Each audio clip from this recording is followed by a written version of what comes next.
Today we are going to be discussing the good, the bad, and the ugly of artificial intelligence generated car content. The Porsche GT3 is freaking awesome. Well, it's a mid-engine sexy little thing, German engineering, perfect for this mountain pass, but I'm going to tell you something crazy about this Porsche you probably didn't know. But what if I told you this whole shot at is faker than your ex's promises? Yeah, that wasn't real. That entire scene was AI generated. Not a single real camera, not a single real car, not even a real mountain. Wild, right? And the kicker, my voice is an AI cloned voice being generated. Stay to the end and I'll tell you how I made it. And to show you how similar the AI voice was to my real voice, here's me and my dog sitting by my computer while I film this. Alright, let's start with the good. Imagine this, a robot Bugatti throwing hands with a robot Porsche GT3 transformer. Dope, right? Now imagine something even better. You building an all-wheel drive Civic or a K-swap to Del Sol and being able to see exactly how it'll look before you even crack open a rattle can. That's what AI-generated content can do, and it's not just for fake viral videos. Here are 3 ways AI is actually useful as hell for car people like us. Number 1, see your build before it's built. Your mid-project. The engine's in, suspension's mocked up, and now you're debating, do I go with gloss black or championship white, lower it an inch or tuck the tires instead of guessing or repainting 3 times? AI can show you real visual mock-ups of your exact build in different colors, heights, wheel combos, whatever you want. Before you lay down and drop a paint or order another part, you can preview it. It's like getting a cheat code for your garage. Number 2, AI reads everything so you don't have to. Ever been stuck mid-install, covered in grease, trying to remember if it was 76 foot-pounds or 106? AI tools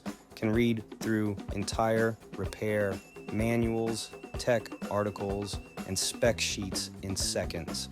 You just ask it and boom, torque specs, bolt sequences, troubleshooting steps, all right there. Faster than scrolling through forums at 11 p.m. trying to find that one guy's DIY post from 2009. Number 3, you can make hilarious, shareable content for your crew. Let's be honest, this is the real reason we post. You slap together a funny video of your car doing a backflip off a cliff or getting chased by an AI police cruiser, and suddenly everyone in your car group chat is dying laughing, or maybe you just make a cinematic intro for your project car that hypes it up. Alright, we've talked about the good, we've laughed about the crazy stuff AI can do, but now let's get into the bad, because AI-generated car content might look clean, but there's a few things under the hood that deserve a warning light. Here are the top 3 bad things about using AI for car content, especially if you're a real car person who actually gets their hands dirty. Number 1, it's easy to fake the grind. Anyone can now type a prompt and make it look like they just finished building a wide-body turbo monster, no busted knuckles, no late night parts runs, no real work. And while that might look impressive on screen, if you've actually spent 3 weekends trying to get a seized bolt off an exhaust, manifold, you know it ain't the same. The bad part, people are out here fronting. AI makes it way too easy to pretend you're doing the work when you're really just typing and tweaking filters.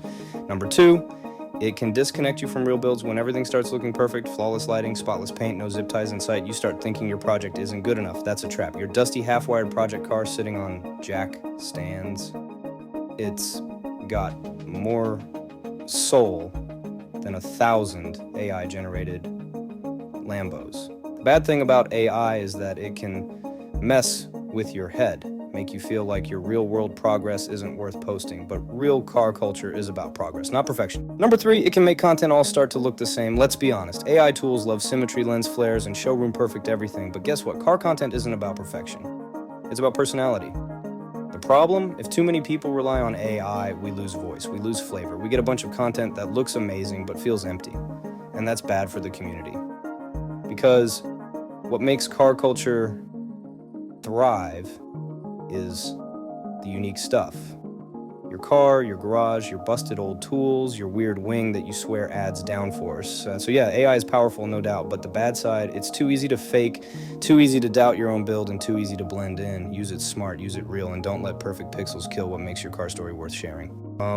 Alright, so we've talked about the good, we've talked about the bad, but here's what I think is the ugliest part of AI-generated car content. It's the hate, not from the tech, but from the community. I get it. Some people think tools like this are going to kill creativity, replace jobs, or water down the culture.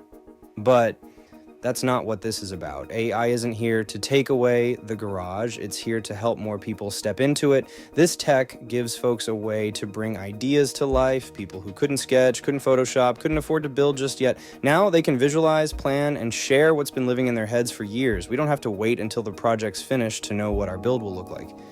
We can map it out, tweak it, dream bigger. Instead of pushing each other away, we should be using these tools to pull the community closer.